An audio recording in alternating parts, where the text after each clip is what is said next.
மக்களை பார்த்து குறை மட்டும் கேட்டு வந்தாங்க இல்லைங்க, மக்களை பார்த்து குறை கேட்டு வந்தாலும் இல்லைங்க இல்லைங்க, மக்கள் என்ன சொல்றாங்கன்னு கேட்டாதான் இவங்கள்ட்ட பேசுறாங்க.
நீங்க எங்களை போல ஆளு, நீங்க உங்களை நாங்க ஐடி பண்ணி கொடுங்க, அத்தனை விட்டுருங்க. வந்துட்டார் சார், வந்துட்டாரு.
கொஞ்சம் வழி விடு, கொஞ்சம் வழி விடு, வழி விடு.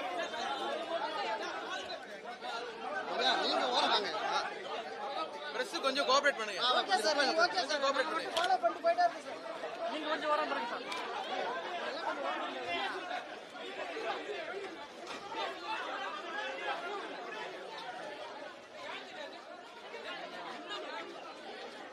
ஒரு கை மட்டும் காடி.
பின்னாடி விழுந்துறாங்க.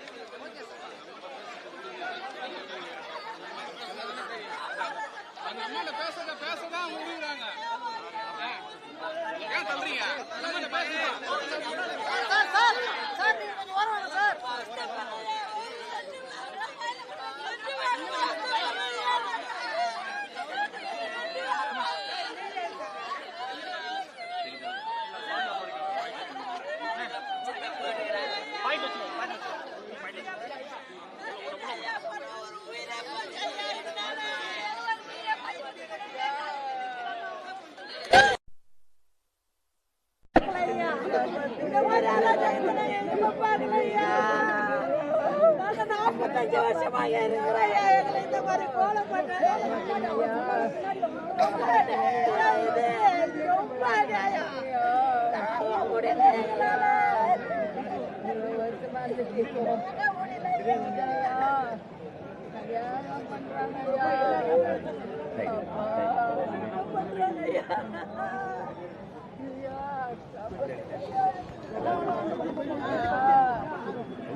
போயிடுங்கப்பா, நீங்க போயிடுங்கப்பா, உட்காருப்பா, அங்க போயிடு. நீங்க அந்த பக்கம் போயிடு, அந்த பக்கம்.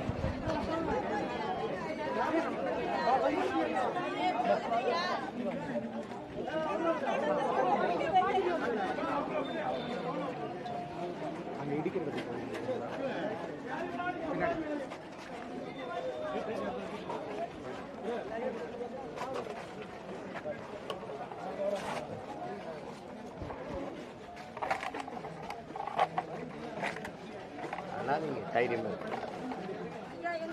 காப்பாத்தி கொடுங்க. இவங்க பண்ற அராஜகங்களை எங்களால தாங்க முடியல. நாங்க ரொம்ப 60 வருஷமா இங்க இருக்கோம் சார். நாங்க நாங்க கல்யாணம் ஆகி எங்க பேர பேத்தி எல்லாமே இங்க இருக்கிறாங்க. இங்க தான் படிக்கிறாங்க. இப்போ அங்கதிகளா வரவங்க கூட தமிழ்நாட்டுல வந்து இடம் கொடுத்தா எல்லாமே பண்றாங்க. நாங்க அங்கே போறது இங்கே வந்து இங்க இருக்கிற எனக்கு உரிமை இல்லையா?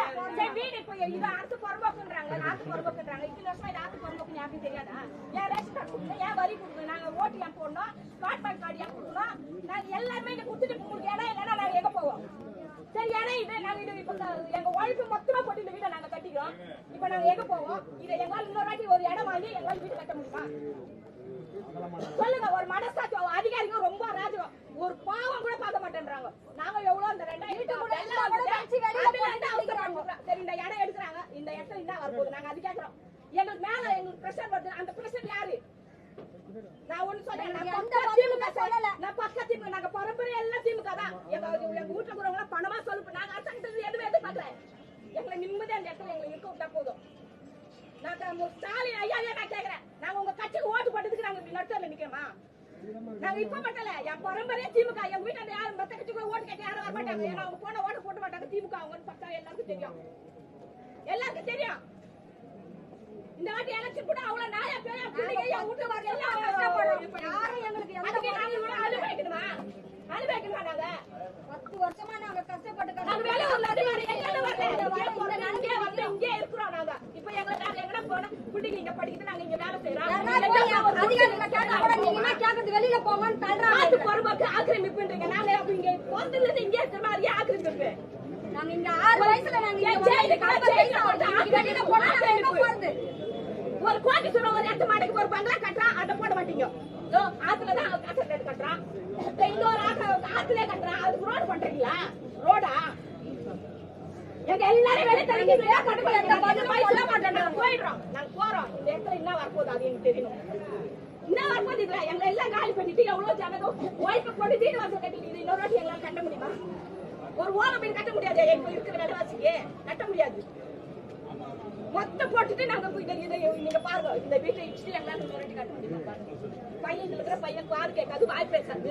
அவன் இன்னொரு வாட்டி போய் ஒரு 10,000 எங்க போய் கஷ்டப்பட்டு கூரை வீட்டுல தான் இருந்தோம். என் பிள்ளைங்க வாழணும்னு எவ்வளவு கஷ்டப்பட்டு இந்த வீட்டை கட்டினாரு. என் பிள்ளை வாயும் பேசாது, காதும் கேட்காது. அது எங்க போய் உழைக்கும்? இப்பதான் அவங்க ஒரு கல்யாணம் பொண்ணை கெஞ்சி கிஞ்சி கூட்டாடி ஒரு பொண்ணை கட்டணும். இப்ப அராஜகம் பண்றாங்க இந்த போலீஸ் வீடு கட்டி இல்லைன்றாங்க. 10 பேருக்கு வீடு இல்லை, 2 மாசமா வீடு கட்ட மாட்டேங்குது.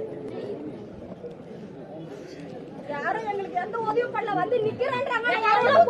இந்த இடம் எதுக்கு எடுக்கிறீங்க அதை சொல்லுங்க. எடுக்கிறீங்க, நாங்க போறோம். எதுக்கு யாருக்கு கொடுக்குறீங்க? என்ன பண்ண போறீங்க இந்த இடத்துல? ஆத்து பொறுமாக்குறீங்க, அந்த பொறுமாக்கு இடத்துல என்ன பண்ண போறீங்க? ஒரு நாய நீதியில பணக்காருக்கு ஒரு இதுவா, ஏழைக்கு ஒரு இதுவா? ஏழைன்னா அவ்வளோ ஏழ்காரமா? நாங்க அரசாங்கத்துக்கு எதையுமே நாங்க எதிர்பார்க்கலையே. எங்களை நிம்மதியா நாங்க இருக்கிற இடத்துல எங்களை வாழ விடுவோம். நாங்க வேற என்ன கேட்கிறோம்? அவங்க கொடுக்குற வீடு எல்லாம் எங்களுக்கு வேணாம். இடிச்சிட்டு மக்களே நடைபெற்று இதுல அதான் இவ்வளவு காலி பண்றீங்க, என்ன பண்ண போறீங்க?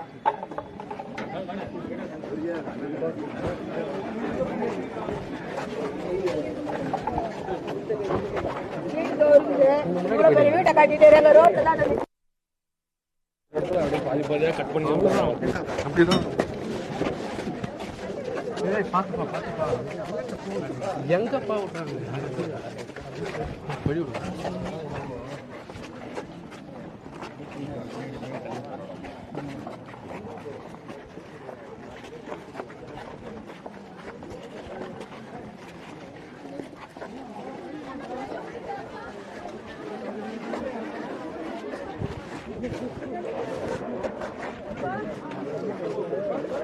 கீழே கீழே பார்த்து முன்னாடி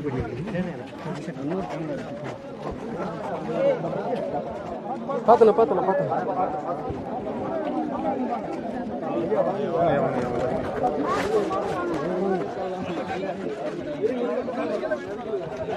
கொஞ்சம் நெருக்காதீங்க, நெருக்கி நிக்காதீங்க.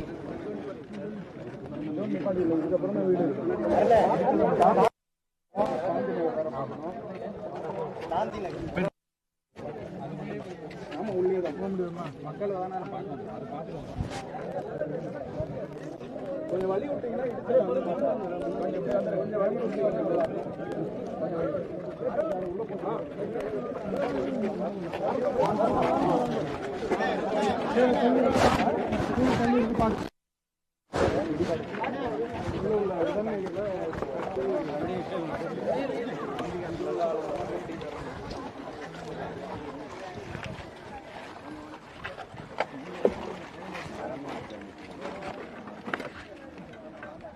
அதில் 110 அடி வரைக்கும் மாற்றம்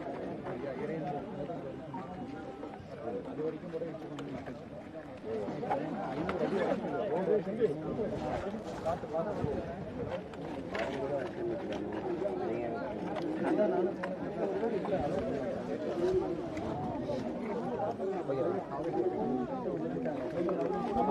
முன்னாடி முன்னாடி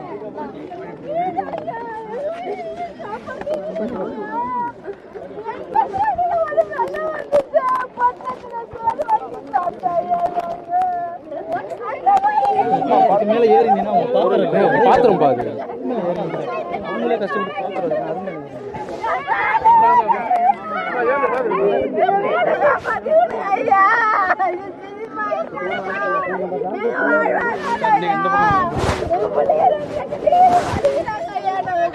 இந்த வீட்டுல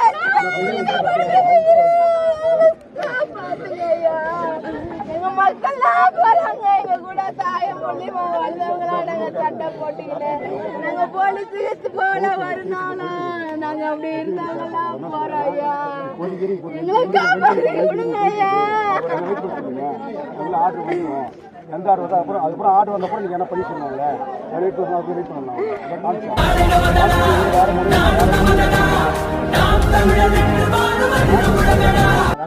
நான் தான் சொல்லிட்டோம் அதுக்கும் எதுவுமே காதில் வாங்கவே மாட்டாங்க அவங்க எதை சொன்னாலும் கேட்கவும் மாட்டாங்க அப்போ எப்படி தான் மக்கள் நம்ம என்ன ஆகுறது இப்போ இந்த வக்கீல் பேசி இதை அனுப்பிச்சிருக்காரு எதுவும் காட்டுங்கினாரு இதெல்லாம் தெரியாதுன்னு ஒரே வார்த்தை நாங்கள் ரன்னிங் எப்படி தான் போயிட்டு வரோம் முடிச்சு தான் போயிட்டுனாங்க நீங்கள் எப்போ ஷேர் வருதோ எப்படி கொடுங்க அப்போ நாங்கள் பார்த்துக்கிறோம் மிரட்டி வெளியேற்றுறாங்க எல்லாருமே பேசிட்டே இருக்கோம்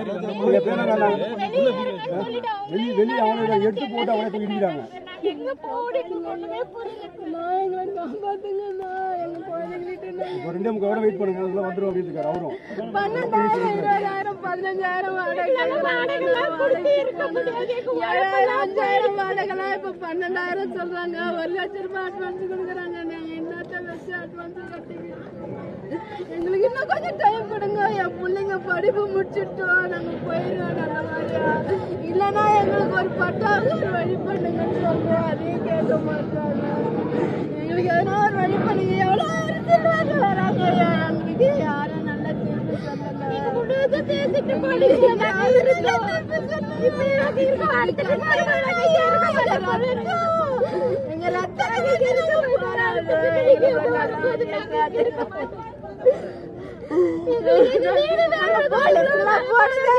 நாங்க அக்கத்து விட பக்கத்து விட அடிச்சுக்கின்னு வெட்டிக்கின்னு குத்திக்கின்னு எங்களுக்கு போலீஸ் படிக்க வச்சுக்கிறோம் நல்லா என் பிள்ளைங்களுக்கு கொஞ்ச நாளைக்கு பயமடி எதுவும் பண்ணல ஒரு போட்டோ எடுக்கல எவிடன்ஸ் எதுவும் எடுக்கல நீங்கள் பாட்டு வீட்டுக்கு அங்கே போகிறீங்க எப்படி நாங்கள் போகிறது கேட்குறோம் நீங்கள் எதுவும் கேட்கவே மாட்டாங்க அவங்கள வாலண்டியாக வந்தாங்க நீ வெளியே நாங்கள் காலைல அரெஸ்ட் பண்ணாங்க காலைல வீட்டாண்ட ஆண்டி நகரில் கிட்ட நாங்கள் ஒரு 30 பேர் அரெஸ்ட் பண்ணி வச்சிருக்காங்க அங்கே கேட்டு பேச போனதுக்கு எல்லாரும் அரெஸ்ட் பண்ணி வச்சுருக்காங்க பேசி திரும்ப பண்ணுறாங்க இவங்களாம் பஸ் வெளியே திரும்ப அரெஸ்ட் பண்ணிட்டாங்க எல்லாரையும் அப்போ எதுக்குமே வழியில் அப்போ எதுக்கு நாங்கள் வாழ்றோம் இப்போ எல்லாமே நாங்கள் திருப்பி கொடுத்துட்டுங்களா எங்களை Aadhaar card ticket ration card மொத்தம் திருப்பி கூட கொடுத்துட்டுமா நாங்களாம் அகதியானாங்களா இங்கே உங்களுக்கு ஒன்றுமே புரியல எங்களுக்கு காலையில் நாங்கள் இவங்க பண்ணுற வேலை அவ்வளோ எங்களை அரஜமாக போயிட்டு இருக்காங்க எல்லாம் அப்படியே தேடத்துனாங்க சாமான் வீட்டு சாமான் போய் எடுக்காம அப்படி வச்சிட்டாங்க என்ன பண்ணிச்சுக்காங்க குளிக்கல சோறாக்கல என் குழந்தைங்களுக்கு தண்ணி கூட காசு நாங்களாம் பட்டு இருக்கிறோம் நாங்க சோறாக்கிட்டு இல்லை எங்களுக்கு சோறு வேணாம் உங்களை நாங்க தண்ணி கேட்கல சோறு கேட்கல எங்களுக்கு இருக்கிற இடத்த மட்டும் இருக்கிற மாதிரி கொடுங்கன்னு தான் நாங்க கேட்கறோம் எங்களுக்கு கோட்ரஸ் வேணாம் ஐயா நாங்க குடிச்ச பொண்ணுங்கிறோம் எங்களுக்கு அது போதும் எங்களுக்கு கோட்ரஸ் வேணாம் இன்னும் கொஞ்ச நாள் என் பிள்ளைங்க எல்லாம் ஒரு வழி ஆக்கிட்டு நாங்க போயிடுறோம் நாங்களே போயிடுறோம் எங்களுக்கு அதுக்கான வாய்ப்பை மட்டும் கொடுங்க இல்லைன்னா எங்களை ஒரு பொறுப்பாக்கில் ஒரு இடம் கொடுங்க அதுல போய் ஒரு ஓலைக்கட்டை போட்டுக்கிட்டு நாங்க இருக்கிறோம் நாங்க 15 போராடுறோம் ஐயா 2015 வெள்ளம் வந்துச்சு நீங்க ஐயா வந்தாரு 2015 அவங்க புடிவாங்க அடுக்கு மாடி மட்டும் தான் போய் ஆகணுன்றாங்க காலைல பேசுறதுக்கு அவர் அந்த பிடிஓ ஆபீசர் என்ன சொல்றாருன்னா நீ எதுக்கு அவங்க கைட் பண்ணிட்டு இருக்க நீ உள்ள போற அப்படின்னு என்ன கேட்கறாரு நான் இருக்க குடியிருக்க வீட்டில் வந்து நீ வந்து கைட் பண்ணிட்டு மிரட்டுறாங்க நீங்க உள்ள போயிட்டு அதே போல தான் 30 பேர் நம்ம அரசு வச்சிருக்காங்க இப்போதைக்கு அவங்களை வெளியே விட மாட்டாங்க நாங்களே கேட்டு பார்த்துறோம் இன்னும் இளைஞர்கள் யாரா வந்து இந்த மாதிரி பிரச்சனை யாரா கேட்டாங்கன்னா அவங்க உள்ள வைக்கிறாங்க அடிக்கிறாங்க அதை அடிச்சிட்டாங்க ஒரு 10 பேர் எல்லாரும் புதிய அவங்களோட இது போய் வேலை வச்சு உட்காரச்சிட்டாங்க இதுங்க நான் அப்போ வாங்கிட்டு வந்துடலாங்க சரி நீங்க எடுத்துக்கோ சொல்லியாச்சு மாட்டு இடமா கொடுங்கன்றோம் அதுக்கும் நீங்க எதுவும் பண்ண மாட்டீங்க அந்த பகுதியில் இடிச்சுட்டு தானே இருக்காங்க இதுவரை போயிட்டு தானே இருக்காங்க இடிச்சு தான் இருக்காங்க அங்கேயும் இடிச்சுட்டு இருக்காங்க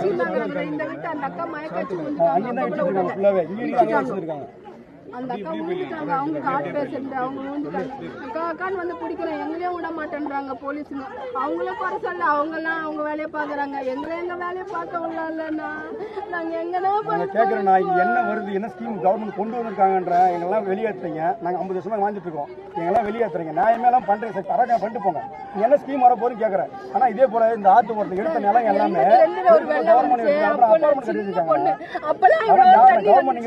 கவர்மெண்ட் போய் நம்ம நீங்க எந்த ஊர்ல எனக்கு தெரியாது. அம்மன் கோயிலாண்ட போய் அப்பெல்லாம் ஹெலிகாப்டர்ல வந்தா பாம்பு போட்டுருவாங்கன்னு சொல்லுவாங்க. நான் ஓடுற டீ கடையில இருந்து என்ன கூப்பிட்டு அந்த ஹெலிகாப்டர்ல வந்து ஒரு சோறு தரோம், நீ வாங்கி சாப்பிடு, இருக்கிறவங்க கூப்பிடுன்னு சொன்னாரு சார். அந்த வயசுல இருந்து நாங்க இங்க இருக்கிறோம் சார்.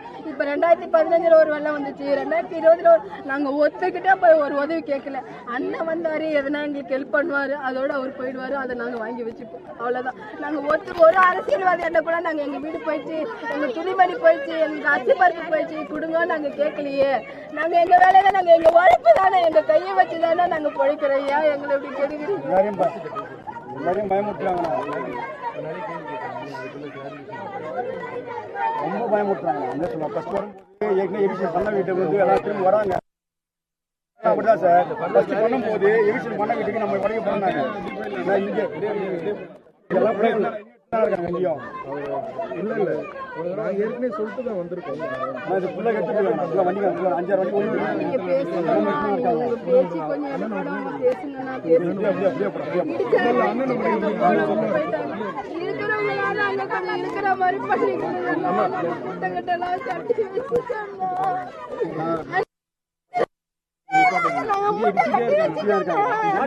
எல்லாம் ரெடி பண்ணி கூட தப்பு கிடையாது. அதுக்காக வழி பண்ண சொல்லுங்க, அதுக்கான வழி பண்ண கூட சந்தோஷப்படுவோம். அதை கூட பண்ணாம மக்கள் அப்படியே நடுவில் வச்சு வச்சுட்டு இருக்காங்க. சரி, அங்கே அங்கே ஒரு வாரம் ஒரு பொண்ணு சொல்லி தள்ளி விட்டுறாங்க.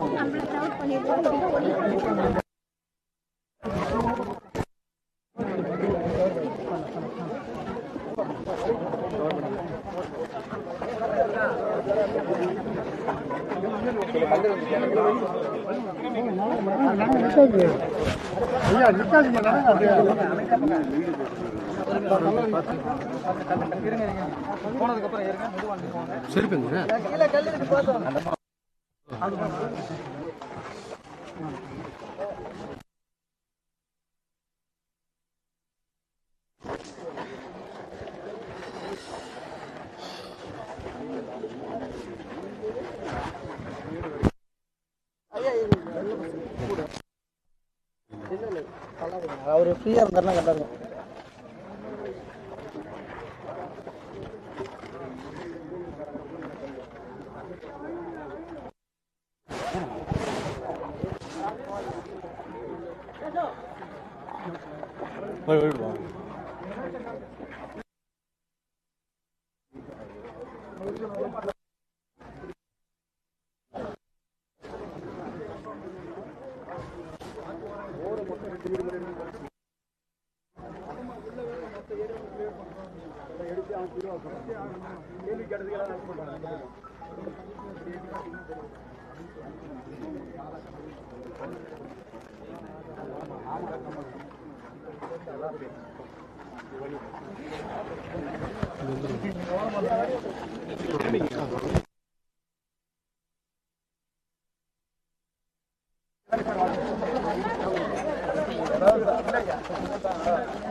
Kak, ini yang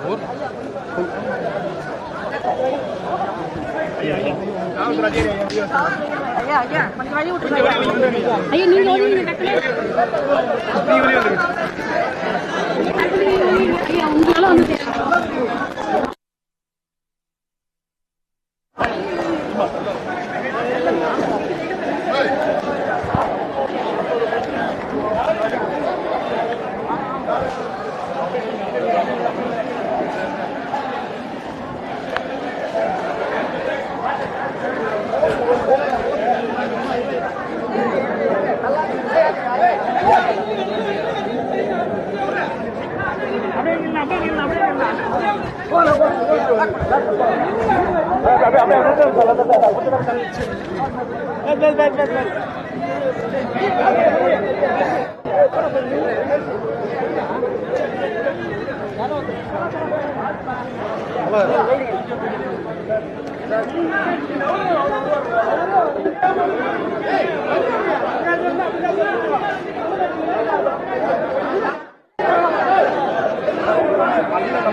பல்லாவரம்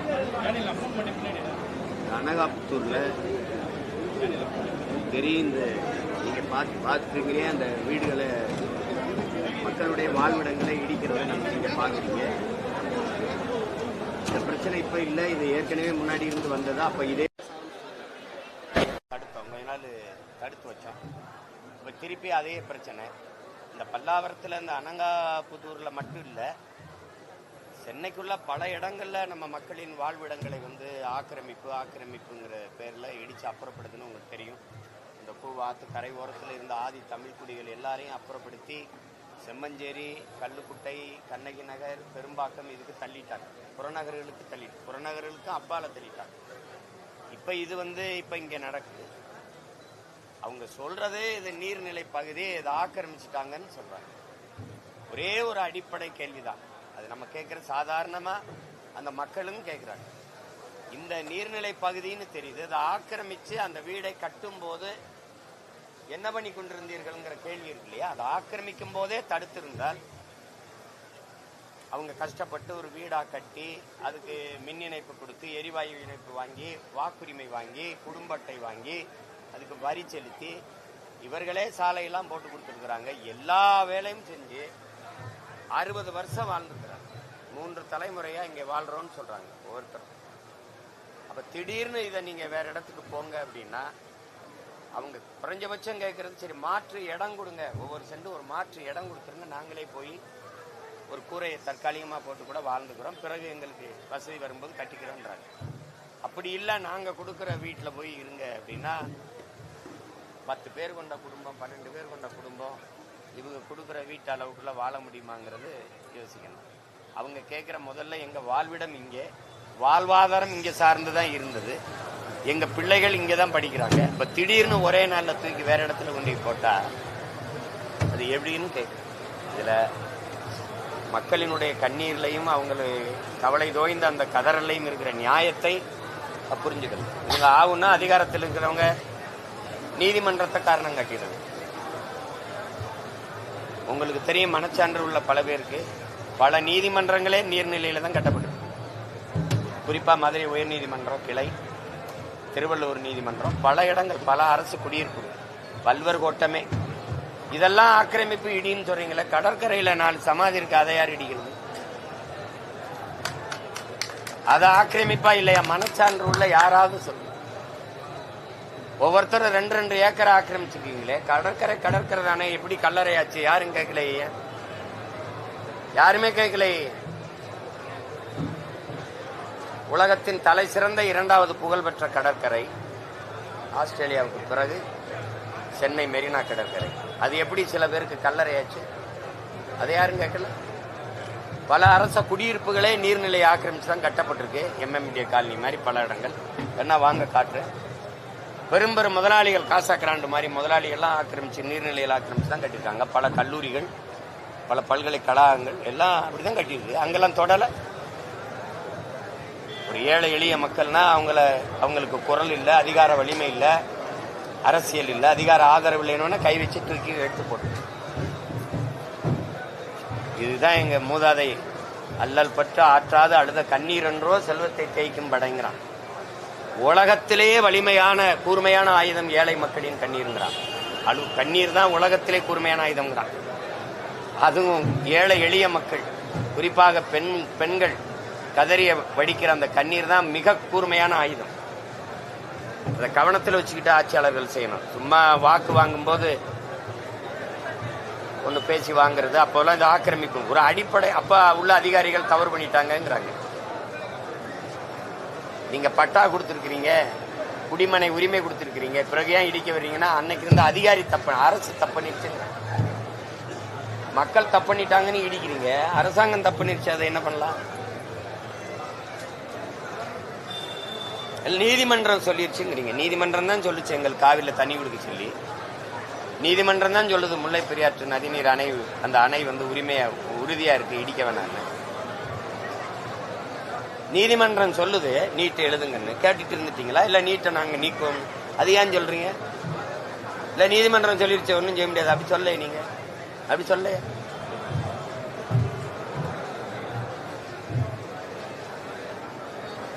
கொடுமை இதெல்லாம். இந்த இடத்த என்ன பண்ணுவீங்கன்னு கேட்டா அதுக்கு பதில் இல்லை. பூங்கா அமைக்க போறோம், நடைபயிற்சி போறதுக்கு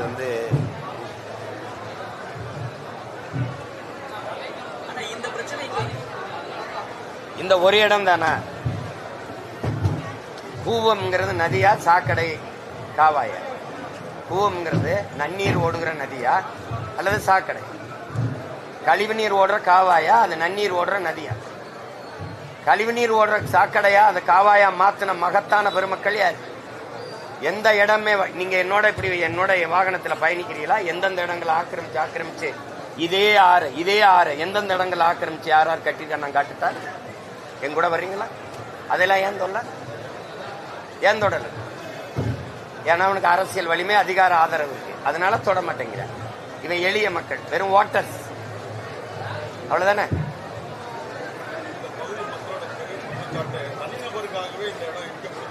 அதுல சந்தேகம் இல்லையே.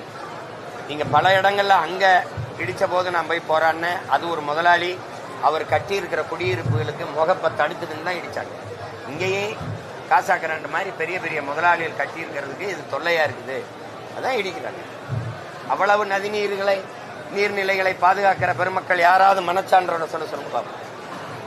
நீ அவ்வளவு பெரிய பெரிய அப்பா டாக்கர், நீ பெரிய நீர்நிலையை பாதுகாக்கிற வெங்காயம் எதுக்கே பள்ளிக்கரணை ஏரிய குப்பை கொடுக்க? எதுக்கு முன்ன இயற்கையின் அரும்பெரும் கொடை பள்ளிக்கரணை ஏரி, கடல் நீர்மட்ட அளவுக்கு உலகத்திலே எந்த இடத்துல அப்படி அமையாது. அப்படி ஒரு சதுப்பு நிலை ஏரி. உலகில் பல்வேறு நாடுகளிலிருந்து பறவைகள் பறந்து தங்கி முட்டையிட்டு குஞ்சு பொறிச்சு பறந்து போன ஒரு வாழ்விடத்தை பள்ளிக்கரணை ஏரியை குப்பமேடாக்கினவே யாரு? எந்த கொம்பனும் சரி செய்ய முடியாது. அந்த பள்ளிக்கரணி ஏரியை குப்பையை கொட்டி ஆக்கிரமிச்சது யார்? யார்கிட்ட பதில் இருக்கு? இது ஆக்கிரமிப்பு பேசுற பெருமக்கள் இந்த நீதிமன்றம் அதுக்கு ஒரு உத்தரவு தருமா? எப்படி இந்த நீர்நிலை எப்படி நீ ஆதரிச்ச? அந்த ஏரியை நீ எப்படி மூண? எப்படி மூண? குப்பையை போட்டு மூடி தள்ளிட்ட. நீங்க நீர்நிலையை பத்தி பேசிட்டு இருக்கிறீங்க. பாதுகாக்கிற பெருமக்கள் நீங்களா நீர்நிலையை நாங்க அப்படி பாதுகாக்கிறோம் அப்படின்னு. வள்ளுவர் கோட்டம் எதுல கட்டிருக்கு? நீரின்றி அமையாது உலகுன்னு பாடினவன் கோட்டம் எதுல கட்டிருக்கு? அந்த பகுதிக்கு பேர் என்ன? லேக் ஏரியா. லேக் எங்க? லேக் எங்கன்னு அங்கிட்டு போறியாம்பா. ஏரிய தூத்து குடியிருப்பை கட்டிட்டு பேரு லேக் ஏரியா, ஏரி பகுதின்னு வச்சுட்டு போயிட்டேன். செஞ்ச பெருமக்கள் யாரு? அதுக்கு ஒரு உத்தரவு வாங்கி இடிச்சுடுமா? இங்க வாழ்ற எல்லாரையும் வெட்டிடுமா?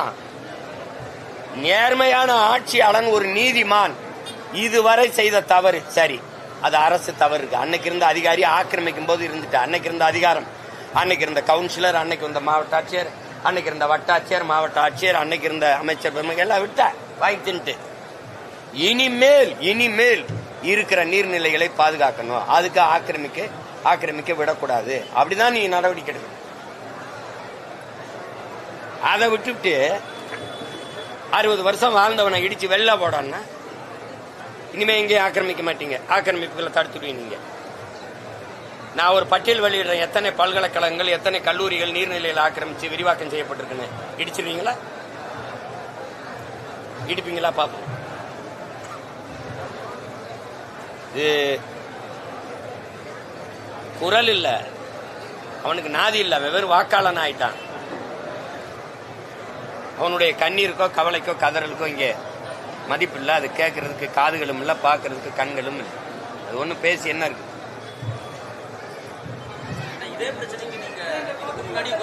ஆமா, இதுக்கு முன்னாடி வந்து போராடி தடுத்து இவ்வளவு நாள் நீட்டிச்சு வச்சோம். இப்ப திடீர்னு நான் எங்க அப்பாவோட நினைவுக்கு போயிட்டேன். அப்புறம் மே 18 கூட்டம் அதுலேயே நான் ஒரு வாரம் வெளியூர்ல பயணம் பண்ணிட்டேன். அது சென்னையில இருந்தா இங்க படுத்திருப்பேன். சென்னையில இருந்திருந்தேன்னா இங்கே வந்துருந்தேன். இடி பாப்பம்.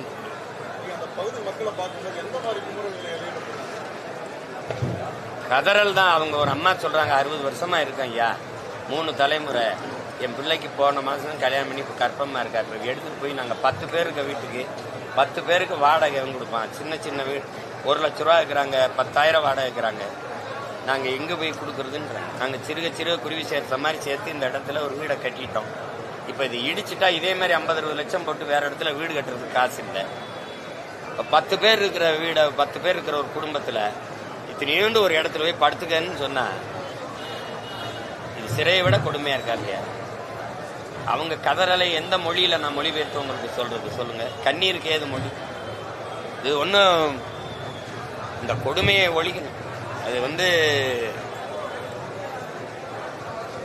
அவங்களுக்கு அதை பத்தி என்ன பிரச்சனை இருக்கு? இடி ரைட்ல இருந்து தப்பிக்கிறதுக்கு டெல்லி போக, அதை பார்க்க பேச, அதுக்கு தான் நேரம் இருக்கு. இதுக்கா நேரம் இருக்கு? நீர்நிலையை பாதுகாக்கணும்னு பேசுற பெருமக்கள், அறிவார்ந்த சான்றோர்கள், மண்ணை மக்களை சுற்றுச்சூழலை எல்லாம் நேசிக்கிற பெருமக்கள், இயற்கையின் ஆர்வலர்கள், நீங்கெல்லாம் கவனிங்க. அரை எங்கெல்லாம் ஆற்று மணல் உருவாக 100 ஆண்டு ஆகுங்கிறது அறிவியல், புவியியல் எல்லாம் தான் சொல்லுது. இயற்கை எல்லாமே அதான் சொல்லுது. 30 அடி 40 அடி மண் வெட்டிக்கிட்டாலே குற்றம்னு சொன்ன நாடு இரும்பு கை கொண்டு 30 அடி 40 அடி அள்ளி தனியா குளம் வெட்டுறா, ஏரி வெட்டுறான்னா ஆத்துக்குள்ள வெட்டின பெருமக்கள் இவங்க தான். ஒரு மண்ணு கூட எல்லாம் அள்ளி திண்டு 32 ஆறையும் கொலை செஞ்சது இந்த பெருமக்கள் தான். அதெல்லாம் நீர்நிலையை பராமரிக்கிறவர் தான். என்னோட வாங்க வைகை என் ஊர்ல தான் ஓடுது, பரமக்குள்ள. அந்த வைகை ஆற்றுல அவ்வளவு மணல், ஓடுகால்னு ஒரு வாய்க்கா போடுவோம், சின்னதா வருது, மண் வெட்டிக்கிட்ட இழுத்து அதுல 1,000 ரூபா கொடுத்து குளிச்சுட்டு போவோம் நாங்கெல்லாம். இன்னைக்கு எங்க ஆத்துல மண் இல்ல, கருவ மண்டி கிடக்குது. எல்லா அந்த நகரங்களின் கழிவு நீரும் ஓடுற காவாயா மாறிடுச்சு வைகை.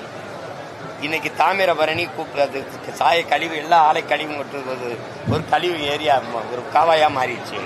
இதெல்லாம் நீர்நிலை பராமரிப்புல வருதா? மலைகளை எல்லாம் கல்குவாரியா வெட்டி ஏத்திட்டு போறீங்களே. மழை இல்லைன்னா மழை பெற முடியாது, மழை இல்லாத நிலம் பாலைவனம் ஆயிரும்னு தெரியாத நீங்க நீர்நிலையை பற்றி பேசுறீங்க. ஆறு எங்கிருந்து வருது? ஆற பிரசவிக்கிற தாய் எது? பூமி தாயின் மலை மார்பிலிருந்து அருவி வருது, அருவி தான் ஆறை உருவாக்குது. ஆறை பத்தி பேசுற, மலையை நொறுக்கி கல்குவாரி ஆக்கிட்டு நீ பூமி தாயின் மலை மார்பை அறுத்து காசாக்குற நீ நீர்நிலையை பராமரிக்கிறத பத்தி பேசுறீங்க. நீங்க குவாரி ஓனர்ஸ் கிரஸ்டர் வச்சிருக்கிறாரு, 500 டிப்பர் ஓடுது. நீங்க எல்லாம் இந்த நாட்டில் பெரும் முதலாளிகள், செல்வந்தர்கள், சமூக செல்வாக்கு பெற்ற மாமனிதர்கள். நீரை பத்தி பேச உங்களுக்கு என்ன இருக்கு?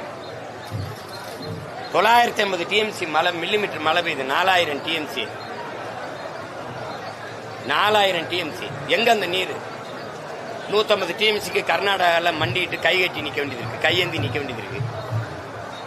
ஒரு சொட்டு தண்ணீர் தேங்க வழி இல்லாம கொண்டு அடுத்த நொடி கடல்ல விட்டுட்டு கடல் நீரை சுத்திகரிக்கணும் பேசுற அறிவாளிகள் தன் நாட்டை கொடுத்துட்ட. நீ கடல் நீரை சுத்திகரிக்க 50,000 கோடி, 50,000 கோடிக்கு கணக்கில்லாத ஏரி குளங்களை வெட்டி இருந்தா எவ்வளவு நீர்த்தேக்கம் உருவாக்கியிருக்க? 50,000 கோடிக்கு. ஆட்சி செய்யற லட்சணம் உட்கார்ந்துக்கிட்டு நான் நீர்நிலையை மக்கள் இந்த வீடு கட்டி வாழ்ற இந்த இடத்துல அனங்காபுத்தூர்ல எடுத்துட்டு அப்படியே நீர்நிலையை பாதுகாக்கிற பாதுகாவலர்னு பட்டம் வாங்கிட்டு போறது. எத்தனையோ போராட்டங்கள் இங்க மட்டும் இல்ல, சென்னையிலும் பல இடங்கள் போய் நேரில் சந்திச்சிருக்கீங்க. ஆனாலும் இதுக்கு ஒரு தீர்வு காண முடியவே இல்லைங்க. என்னதான் தீர்வு? அதிகாரம்ங்கிறது அரக்க குணமும் இரக்கமற்ற மனமும் கொண்டதுங்கிறான். அதிகாரத்துக்கு எப்போதும் கண் இருக்கு, அதுல கண்ணீர் இல்ல. அதுகள் காதுகளே கிடையாதுங்கிறான். அதிகாரத்தில் இருக்கிறவனுக்கு காதே கிடையாதுடா, கண் இருக்குடா, அது பார்க்கும், ஆனால் அது கண்ணீர் வராதுறாங்கிறான். அது நீண்ட கால்களும் அகல வாயும் தாண்டா இருக்குதுங்கிறான். அந்த நீண்ட கால்களை வச்சு போராடுகிற இந்த மக்களை மிதிச்சு நசுக்கும், அகல வாயை வச்சு பேசி நியாயப்படுத்தும். இதுதான் அதிகாரம். இந்த கொடுமையான இந்த அதிகாரங்களை ஒழிக்காது என் மக்களுக்கு நிம்மதியான வாழ்வும் கிடையாது, ஒன்றும் கிடையாது. ஆற்றத்து பக்கத்திலேயே குடியிருப்புகள் இடிக்கப்பட்டிருக்கு. சிலதுக்கு பட்டா இருக்கு, சிலதுக்கு பட்டா இல்ல.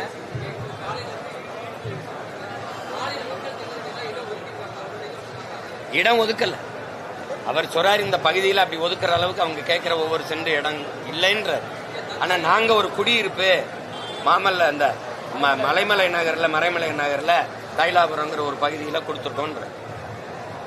அது தென்னரசன் எங்கால் சொல்றாரு, அது 100 இது இருக்கும், ஒரு 2 பேர், ஒருத்தர் 2 பேர் கால் நீட்டி படுக்கிறதே கடினங்கிறார். அதுல 10 பேர் 12 பேர் இருக்கிற குடும்பங்கள் எப்படி போய் வாழ முடியும்?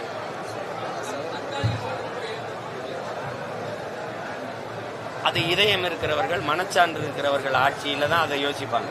மக்களை பத்திரமா வாழ்விடம். பெருந்தலைவர் காமராஜர் வைகை அணையை கட்டும்போது 20 கிராமத்தை காலி பண்றாங்க.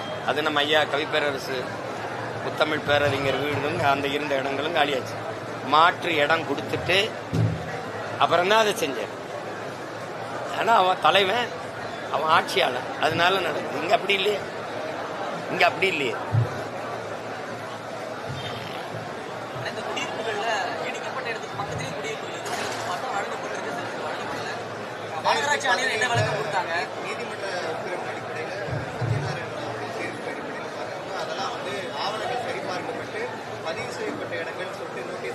இல்ல இப்ப நீங்க இது ஒரு சீரமைக்கிறீங்க. இந்த வீடு ஆக்கிரமிப்பு, இந்த வீடு பட்டா இருந்தா ஆக்கிரமிப்பு இல்லைங்கிறத நீங்க ஏற்கிறீங்களா? அண்ணன் சொல்றது அந்த நீர்நிலை, அந்த நதி, அந்த ஆறு ஓடுற, அந்த தண்ணி ஓடுற கரையில இப்படி வீடை கட்டிட்டாங்க, மொத்தமா இது ஆக்கிரமிப்பு.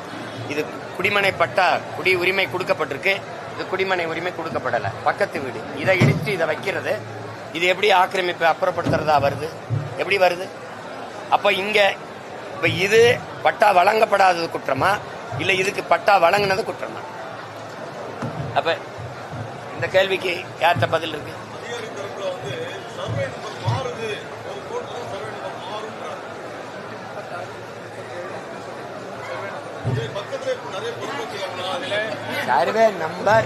சர்வே நம்பர் நதி நீர் ஓடுற, அவங்க சொல்றாங்களா, அந்த நீர் ஓடுற அந்த காவாய், அந்த வாய்க்கால், அந்த நதி, அந்த அதுல இந்த சர்வே இது ஆக்கிரமிப்பா இல்லையா? இந்த சர்வே ஆக்கிரமிப்பு இல்ல, இந்த சர்வே என்ன ஆக்கிரமிப்பு? அப்படி வருதா?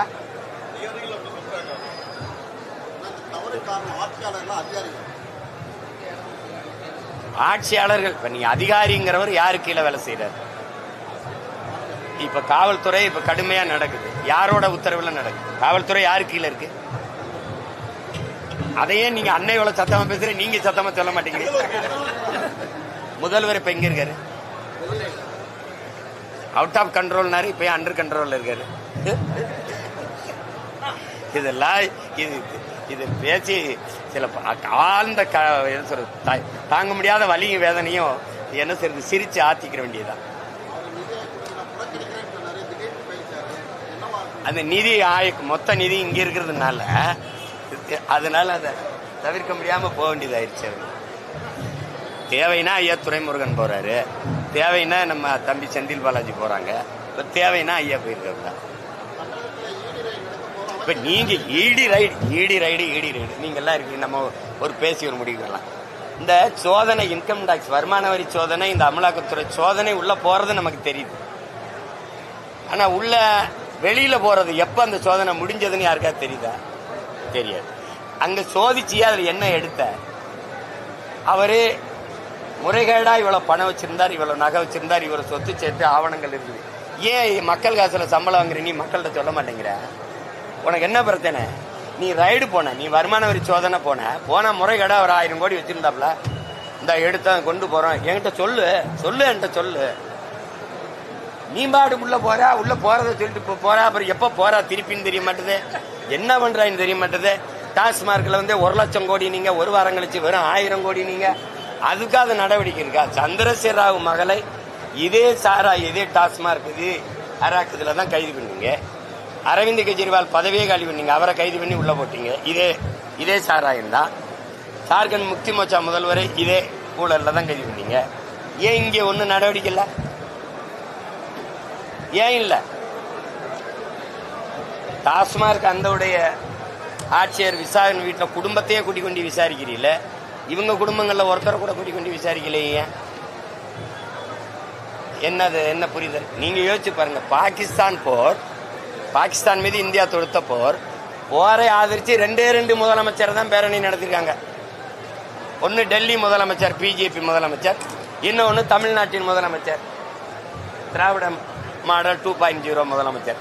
2 பேர் தான் பேரணி நடத்திருக்காங்க கொடியை பிடிச்ச. ஆனா அவங்க எல்லாரும் சொல்றது மற்றவனை எல்லாம் பிஜேபி பிடிங்க. இத்தனை பிஜேபியோட கூட்டணி வச்சிருக்க ஐயா சந்திரபாபு நாயுடு கூட போல, நிதிஷ்குமார் கூட போல. இப்ப இந்த போரை நியாயப்படுத்தி பேசுறதுக்கு உலக நாடுகளுக்கு போக ஒரு 7 பேர் கொண்ட குழு. அதுல பிஜேபி ஏடிஎம்கேயோட அதிமுகவோட கூட்டணி, அதுல 2 பாராளுமன்ற உறுப்பினர், ஒன்னு ஐயா தம்பிதுரை, இன்னொரு சிவி சண்முகம்னு ஐயா. இந்த 2 பேர்ல ஒருத்தருக்கு அந்த குழுவுல இடம் இல்ல. கூட்டணியே வைக்காத திமுக இருக்க அம்மையார் கனிமொழிக்கு அந்த குழுவுல இடம் இருக்குது. இப்ப யாரு உண்மையிலே கூட்டணி? என்ன அமைதி ஆயிட்டிய? கேட்கறதுக்கு பதில் சொல்லுங்க. 7 பேர் கொண்ட குழுவுல போரை நியாயப்படுத்தி பேச, அந்த பேசுற இடத்துல தீவிரவாதி எப்படி உள்ள விட்டீங்க, அவன் எப்படி உள்ள வந்தது தெரியல. அரை மணி நேரம் 1 மணி நேரத்துக்கு முன்னாடி அத்தனை பேரையும் சுட்டு கொண்டுட்டு போனான்ல, சுட்டவன டாப்புன்னு ஏன் சுற்றி வளைச்சு அவனை கைது பண்ணல? வந்ததும் தெரியல, போனதும் தெரியல, செத்தது மட்டும்தான் தெரியுது. அது எப்படி? அதுக்கும் விளக்கம் சொல்லணும்ல, நியாயப்படுத்தணும்ல. நீங்க இந்த பாகிஸ்தான் மேல இந்தியா தொடுத்த போரை நியாயப்படுத்திட்டு வாங்க. என் நாடு என்னத்துக்கு எந்த நாட்டுல போய் இந்த போரை நியாயப்படுத்தி பேச வேண்டிய தேவை எதுக்கு வருது? நான் எந்த நாட்டுல போய் நியாயப்படுத்தணும்? என் நாட்டோட பாதுகாப்பு நான் போர் தொடுத்தேன், அதை சொல்றதுக்கு எந்த நாட்டுல விளக்களிக்கணும்? விளக்கம் அளிக்கிற நீங்கள் மணிப்பூர் கலவரம் ஏன் நடந்ததுன்னு ஒரு விளக்கம், அதை நியாயப்படுத்தி பேசிட்டு வாங்க. அதையும் பேசுவீங்களா? குஜராத் கலவரத்தை பேசுவீங்களா? இதுல 26 பேர் தான் கொல்லப்பட்டிருக்கான், அதுல பல்லாயிரக்கணக்கான மக்கள் கொல்லப்பட்டான், அதை பேசுவீங்களா? ஏன்னா நீங்க குஜராத் கலவரத்தை நியாயப்படுத்தி பேசின பெருமக்கள் தான் திமுக இருக்கிற தலைவர்கள்.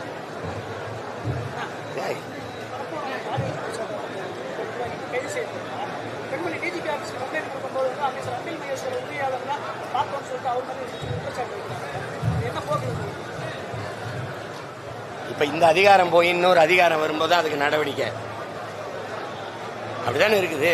பொள்ளாச்சி பாலியல் குற்றத்துக்கு அப்படிதான் நடந்தது. என்ன நடவடிக்கை இருந்தது?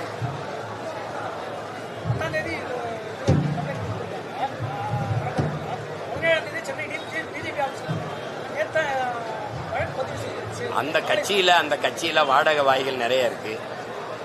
அவங்க எல்லாம் இப்ப என்ன பேசுறாங்க? பெண்ணியவாதிகள் பெருமக்கள் இருக்கிறாங்க, எனக்கு எதிராக போராட மனு கொடுக்க மகளிர் ஆணையத்துக்கெல்லாம் போன பெருமக்கள்லாம் இருக்கிறாங்க. அவங்கெல்லாம் இப்போ என்ன பண்ணாங்க? இவங்களையெல்லாம் பெண்கள் கணக்கிலே சேர்க்கலையா? அவங்க கட்சிக்காரன் செஞ்சுட்டான்னா அது தர்மம், அது நியாயம், அது பிரச்சனை கிடையாது. மற்றவன் பேசினா அது பெரிய பிரச்சனை. நடவடிக்கை எடுத்திருந்தா சொல்லுங்க. எடுத்திருக்காங்களா? எடுத்திருக்காங்களா?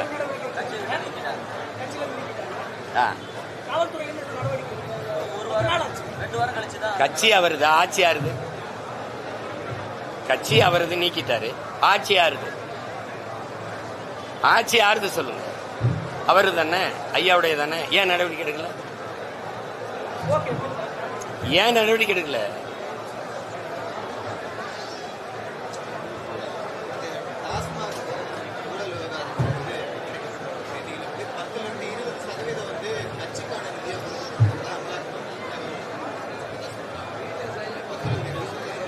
கட்சியே சாராயம் வித்த காசு, போதைப் பொருள் வித்த காசுல தான் நடக்குது. ஆட்சி அதில் தான் நடக்குது. இதை போய் என்ன பேசுறதுக்கு இருக்கு? அதுக்கு என்ன நடவடிக்கை எடுக்க போகுது அமலாக்கத்துறைங்கிறதான் கேள்விப்பா. அதுதான் தெரிஞ்சிருச்சா? அதுக்கு என்ன ரியாக்ஷன் என்ன, ஆக்ஷன் என்ன?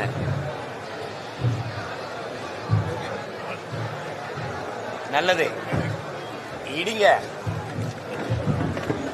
ஒரு நாள் இதே மாதிரி எல்லாத்தையும் சாம்ராஜ்யத்தை தரமட்டமாக்குறேன் பாருங்க. வச்சிருக்கேன்.